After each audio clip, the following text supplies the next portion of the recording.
जात प्रमाणपत्र काढायचं असेल तर वडिलांची आणि त्यांच्याकडच्या नातेवाईकांची अनेक कागदपत्र लागतात. त्याशिवाय प्रमाणपत्र मिळत नाही. वडिलांची काही माहिती नसेल तर अपवादात्मक स्थितीत आईचं आडनाव किंवा तिची जात लागते. पण असं एक प्रकरण समोर आलंय ज्यात वडिलांची माहिती असतानाही आईची जात मुलीला लावता येणार आहे. अल्पवयीन मुलीला तिच्या आईच्या जातीच्या आधारे अनुसूचित जातीचं म्हणजे SC प्रमाणपत्र जारी करण्याचे आदेश सुप्रीम कोर्टाने दिले आहेत. शिक्षणाशी निगडीत गरज लक्षात घेता सुप्रीम कोर्टाने सोमवारी हा महत्त्वाचा निर्णय दिला. सुप्रीम कोर्टाचे सरन्यायाधीश सूर्यकांत आणि न्यायमूर्ती जे बागची यांच्या खंडपीठाने मद्रास हायकोर्टाच्या आदेशाला आव्हान देणारी याचिका फेटाळली आहे, ज्यात पुडुचेरीतील एका मुलीला अनुसूचित जाती म्हणजे SC जात प्रमाणपत्र देण्याचे आदेश दिले होते. जर मुलीला वेळेवर जात प्रमाणपत्र मिळालं नसतं तर तिच्या भविष्यावर त्याचे परिणाम झाले असते असं सुप्रीम कोर्टाने म्हटलंय. वेळेनुसार परिस्थिती बदलत आहे, मग आईच्या जातीच्या आधारे जात प्रमाणपत्र का जारी केलं जाऊ शकत नाही असं सरन्यायाधीशांनी म्हटलंय. सुप्रीम कोर्टाची ही टिप्पणी सामाजिक आणि कायदेशीरदृष्ट्या मोठ्या बदलाचे संकेत मानले जात आहेत. हे प्रकरण पुडुचेरीतील एका महिलेशी संबंधित आहे, ज्यात तिने तहसीलदार कार्यालयात अर्ज दाखल करत तिच्या 2 मुली आणि एका मुलाला आईच्या जातीच्या आधारे अनुसूचित जातीचं प्रमाणपत्र जारी करण्याची मागणी केली होती. या महिलेने अर्जात म्हटलं होतं की माझे आई वडील, आजी आजोबा सगळे हिंदू द्रविड समुदायाशी संबंधित आहेत.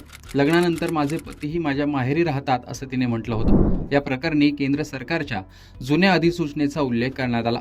5 मार्च 1964 आणि 17 फेब्रुवारी 2002 मध्ये जारी राष्ट्रपती अधिसूचना आणि गृह मंत्रालयाच्या निर्देशानुसार कुठल्याही व्यक्तीची जात मुख्यतः वडिलांची जात आणि त्याच्या निवासस्थानावर आधारित केली जात आहे.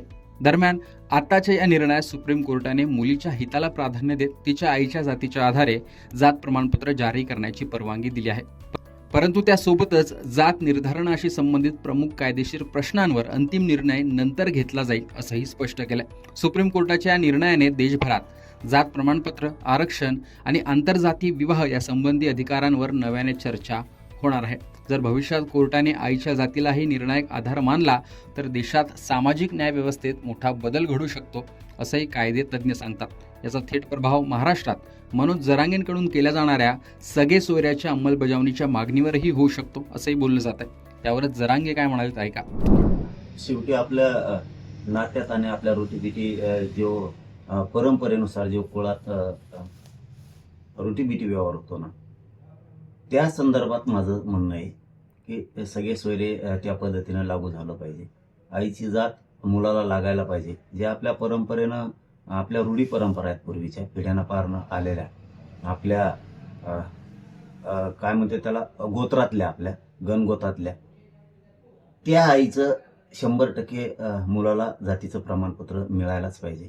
आणि खरंच अभिनंदन करायला लागेल माननीय सुप्रीम कोर्टाचं की त्यांनी हा आईच्या जातीचा निकाल दिला आहे की आईची जात सुद्धा मुलाला लागलीच पाहिजे.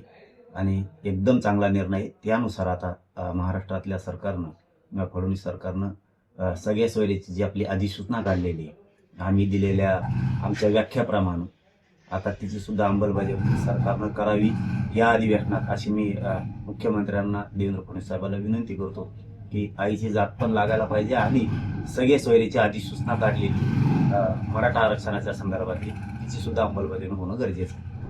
अशा प्रकारे सुप्रीम कोर्टाच्या निर्णयानंतर देशात तर चर्चा होतच आहे, सोबतच महाराष्ट्रातही सगळे सोयऱ्याच्या अंमलबजावणीच्या दृष्टीने याची वेगळी चर्चा होणार असं दिसतं. एकूणच सुप्रीम कोर्टाचा हा निर्णय याविषयी तुमचं मत कमेंट बॉक्समध्ये सांगा. लोकमतचं YouTube चॅनल सबस्क्राईब केलं नसेल तर आठवणीने सबस्क्राईब देखील करा.